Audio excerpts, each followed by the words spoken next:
मार सकता है। जैसे S-300 को ऐसा माना जाता है कि एक साथ ये 20 मिसाइलों को टैकल कर सकता है, 20 से 30 मिसाइलों को टैकल कर सकता है। अब इसे सेचुरेट करने का पहला तरीका ये होता है कि इसके ऊपर एक ही बार 50 ठो मार दीजिए, तो 20 ठो को तो ये काउंटर कर देगा, 20 से 30 को, बाकी कोई ना कोई तो जाके इस पे हिट करेगा। तो एक नंबर से इसे सेचुरेट कर देते हैं। नहीं तो एक टाइमिंग भी होता है, कितने टाइम में मार सकता है, एक ही टाइम पे मार दे खूब ज्यादा यहाँ पे। तो मेनली यहाँ पे खेल नंबर्स का होता है।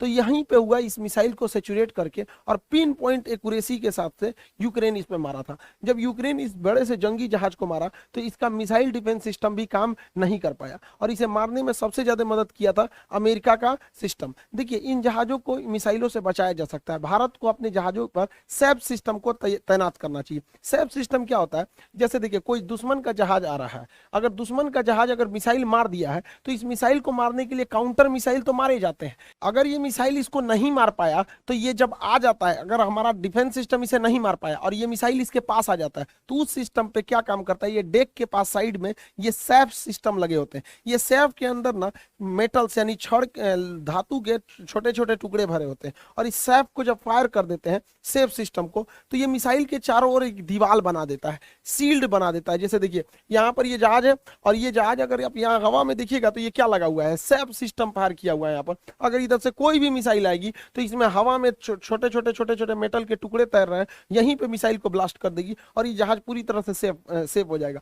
तो यूक्रेन ने जो हमला किया उस पर रूस का ना सैप सिस्टम काम आ पाया और ना ही उसका एयर डिफेंस काम आ पाया। तो हमें तैयार रहना चाहिए, क्योंकि हमारे जो दोनों दुश्मन होते हैं, पाकिस्तान और ये चाइना, ये यूक्रेन की तुलना में पावरफुल है यहाँ पर, इसलिए हमको इस पर मतलब अपने हिसाब से एक लेसन लेना चाहिए। अब ये काला सागर है, काला सागर में जो रूस का जहाज था, इसे सैटेलाइट से देखा था अमेरिका ने, और सैटेलाइट से इस जहाज को देखकर अमेरिका ने यूक्रेन को बता दिया, और यूक्रेन इस पे कई डायरेक्शन से मार के इसे एक साथ मारा और टाइम सेचुरेटेड करके इस जहाज को डुबा दिया। अभी यूक्रेन एग्रेसिव हो गया है, क्योंकि युद्ध जब लंबा जाता है तो दोनों ओर से घाटा होने लगता है। अब इसमें यूक्रेन की मदद अमेरिका कर रहा है, साथ में इलॉन मस्क की कंपनी जो स्टारलिंक है, उसने भी वहां की सेना को और आम लोगों को डाटा प्रोवाइड कर दिया है अपने स्टारलिंक सैटेलाइट से। स्टारलिंक सैटेलाइट अंतरिक्ष में रहता है, ये डायरेक्ट मोबाइल से कनेक्ट नहीं हो सकता है। जिस किसी को भी स्टारलिंक का सैटेलाइट का कनेक्शन चाहिए होता है, वो अपने यहाँ एक डिश का ये कनेक्शन लेता है और इसे अपने खुले में या कहीं पे भी आराम से इसे खोल सकता है। ये जो सैटेलाइट है, इसे इंटरनेट प्रोवाइड करती है, और ये अपने अगल बगल के लोगों को इंटरनेट दे देता है। एक सर्टेन एरिया में ये काफी अच्छा प्रोवाइड कर देता है, इसमें टावर की जरूरत नहीं होती है।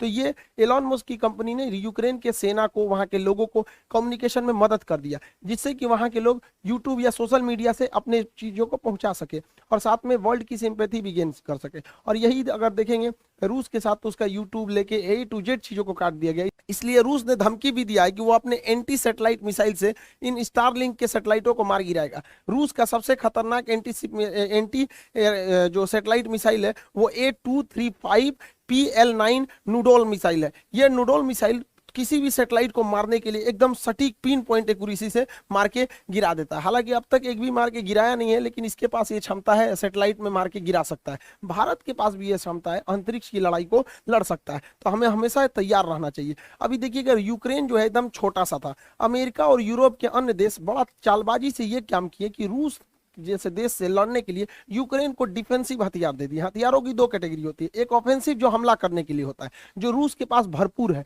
और एक डिफेंसिव जो बचने के लिए होता है। तो यूक्रेन को ऑफेंसिव न बल्कि डिफेंसिव हथियारें बहुत ज्यादा दे दी गई, जिसमें ये एंटी टैंक गाइडेड मिसाइल जो थी, आराम से इसे मैन पोर्टेबल एंटी टैंक मिसाइलें डाल दी गई। अब इसे ट्राइपोड पे रख के आराम से टारगेट लॉक करके और किसी भी टैंक को मारा जा सकता है, और टैंक वहां पे ध्वस्त हो जाता है, टैंक को ध्वस्त कर जाता है। तो अमेरिका और यूरोपीय देशों ने यूक्रेन को बहुत बड़ी मात्रा में ये सप्लाई कर दी, और इसे पहुंचाना इजी भी था। पोलैंड बॉर्डर से इसे यूक्रेन में ले आके पहुंचा दिया गया, और ये काफी छोटे होते हैं, कहीं पे भी छुप के इसे फायर किया जा सकता है। इससे रूस के टैंकों को बहुत ज्यादा क्षति पहुंची है। इवन रूस के टैंक जो है, वो कई सारे टैंक यूक्रेन की सेना के पास आ गए। तो यूक्रेन की सेना के पास आज के समय में जितना यूक्रेन का टैंक नहीं है, उससे ज्यादा तो उन लोगों ने रूस के टैंक को पकड़ लिया है, और पूरी तरह रूस के टैंक ध्वस्त हो गए। इसलिए भारत को अपने अर्जुन टैंक पर वर्क ज्यादा तेज करना चाहिए। और अर्जुन टैंक के लिए अच्छी बात यह है कि बहरीन को भारत ने अपना अर्जुन टैंक बेचना चालू भी कर दिया। ये बहुत बेहतरीन टैंक है, मेन बैटल टैंक है। भारत इसे बहरीन देश जो है उसे निर्यात भी कर दिया अर्जुन टैंक को। रूस के साथ एक और समस्या है, रूस की अर्थव्यवस्था अभी गिर चुकी है, उसके पास उतने पैसे नहीं है। रूस जो क्या कर रहा है, शुरुआती दौर में रूस की टैक्टिक्स यही रही थी कि वो नॉन प्रेसिजन मिसाइलों को मारा था। देखिए, प्रेसिजन गाइडेड मिसाइल उसे कहते हैं जो एकदम एक्यूरेट, उसके अंदर रडार लगा होता है, लेजर गाइडेड होती है, एक्यूरेसी से जाके वो मिसाइल मारती है। इस मिसाइलों की खासियत ये होती है कि बहुत ऊंचाई से भी मारा जा सकता है, बहुत सटीक मिसाइल मार देती है, निशाना लगा देती है, लेकिन ये काफी महंगी होती है, जिस वजह से रूस इन मिसाइलों को बचा के रखा है और वह बिना गाइडेड मिसाइलों को अपनी जहाजों में लगा रहा है, क्योंकि ये गाइडेड, प्रेसिजन गाइडेड मिसाइल काफी महंगी होती है। तो रूस के पास उतने पैसे नहीं है, इसलिए वो शुरुआती लड़ाई में अनगाइडेड मिसाइलों को गिरा रहा है। अब ये अनगाइडेड जो बम होते हैं, इन्हें गिराने के लिए नीचे आना पड़ता है, क्योंकि बहुत हाइट से अगर गिराएगा ना तो इधर उधर लग जाएगा। इसलिए देखिएगा, यूक्रेन में कई बार रिहायशी इलाका में जो नॉन मिलिट्री वाला एरिया, वहां पे भी बम गिर जा रहा है, जिसका रीजन है कि नॉन प्रेसिजन गाइडेड बम गिराए जा रहे हैं। अब इस बम गिराने की सबसे बड़ी खराबी होती है कि जहाजों को नीचे आना पड़ता है, और जैसे जहाज नीचे आते हैं तो मैन पैड, ये जो जहाज, ये लॉन्चर का जैसे होता है, इसे मैन पैड बोलते हैं, ये आराम से इसे हिट कर देता है। यही वजह है कि रूस का सुखोई जैसे विमान भी और बेहतरीन एलिगेटर और एमआई जैसे हेलीकॉप्टर भी इन मैनपेड हथियारों के शिकार बन गए, और इन मैनपेड की अमेरिका ने पूरी तरह भरमार लगा दी है। अब इनके पास पैसा बचाने के लिए ये बिना गाइडेड बम गिराएंगे, जैसे नीचे आएंगे ये मैनपेड से इनको मार के गिरा देंगे।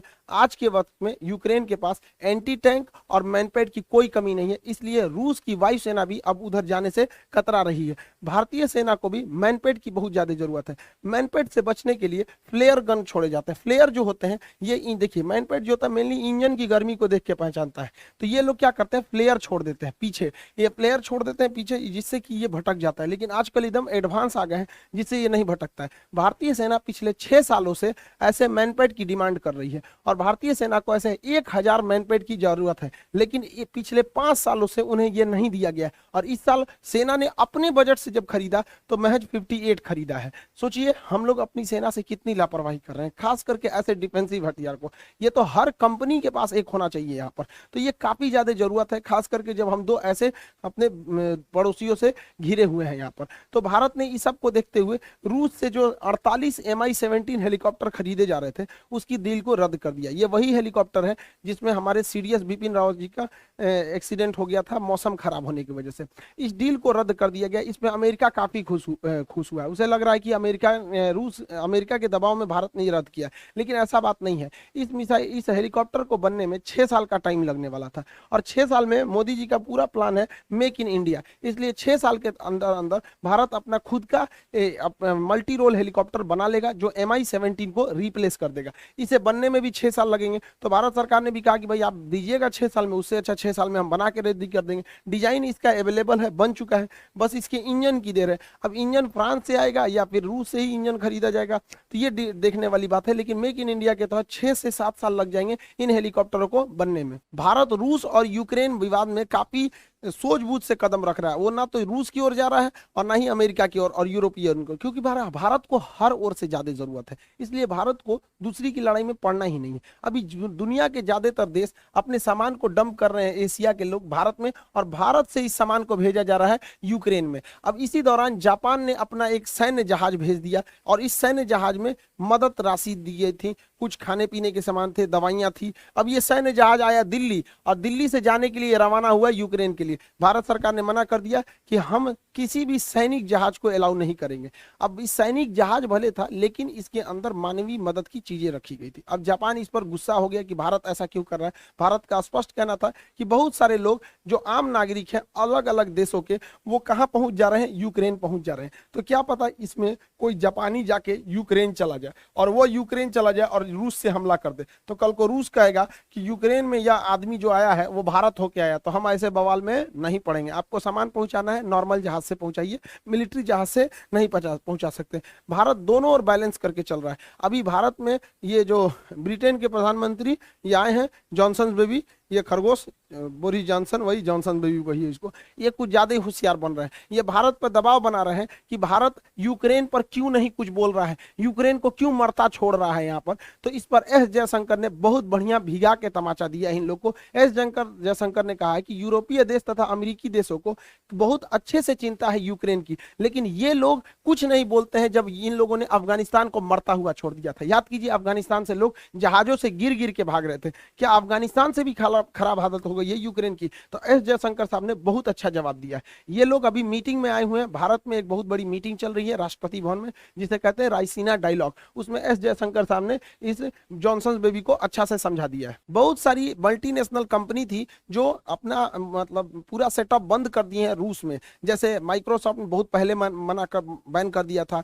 जितनी भी मोबाइल निर्माता कंपनी थी उन लोगों ने बंद कर दिया था। अभी क्या है कि रूस के अंदर जो डेली यूज की चीजें हैं उसकी भी शॉर्टेज देखी जा रही है। जो डेली यूज की मसालों की, खाने पीने की चीजों की, कॉफी की, इन सब चीजों की काफी कमी देखी जा रही है। अब इन कमियों को दूर करने के लिए भारत आगे आ रहा है, और भारत के व्यापारियों को भी सोचना चाहिए कि हर काम में सरकार आगे नहीं बढ़ेगी, आप अपना आगे बढ़िए, क्योंकि आजकल वैश्वीकरण का दौर चल रहा है। एक व्यापारी दूसरे जगह आराम से कांटेक्ट कर सकता है। तो उन लोगों को भी जो इंटरनेशनल मार्केट में लगे हैं उन्हें जल्दी से जल्दी मार्केट को वहां शिफ्ट करना चाहिए। ये बहुत बेहतरीन मौका है, इन्हें नहीं गंवाना चाहिए। याद कीजिए, जब चाइना कोरोना फैला था तो चाइना पूरी दुनिया में पीपी किट बांट रहा था। सोचना, पहले वही फैलाया, उसके बाद खुद भी बांटने लगा। तो ये मौका है भारतीयों के लिए, रूस को ये सब चीजें पहुंचाने के लिए, ताकि रूस की अर्थव्यवस्था भी बची जा सके, रूस के लोगों का मनोबल भी बचा जा सके, और हमारा व्यापार भी बहुत अच्छे से चल सके।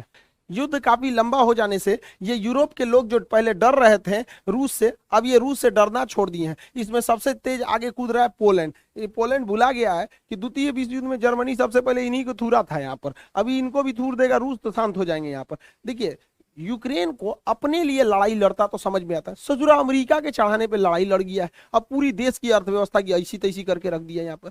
तो यहाँ पर पोलैंड कह रहा है, भारत पे दबाव बना रहा है कि G20 में रूस को बाहर कर दो। अब पोलैंड खुद G20 में नहीं आता है और भारत को कह रहा है कि आप G20 में रूस को बाहर कर दो। भारत ने स्पष्ट कर दिया है कि रूस और भारत की जो दोस्ती है ये लिमिटलेस है। आप अभी कुछ दिन पहले देखे होंगे कि चीन के विदेश मंत्री आए थे और हमारे विदेश मंत्री एस जयशंकर साहब से मिले और बोरिया बिस्तर बांध के चल गए। उन्होंने कहा कि मोदी जी से भी मिलना चाहते हैं। मोदी जी ने कहा कि हमारे पास टाइम नहीं है, अभी नहीं मिलेंगे। और उसी के 2 दिन बाद रूस के विदेश मंत्री आए, वो एस जयशंकर साहब से भी मिले और मोदी जी से भी मिले। मोदी जी भी भिगा के मारने में एकदम स्पेशलिस्ट हैं।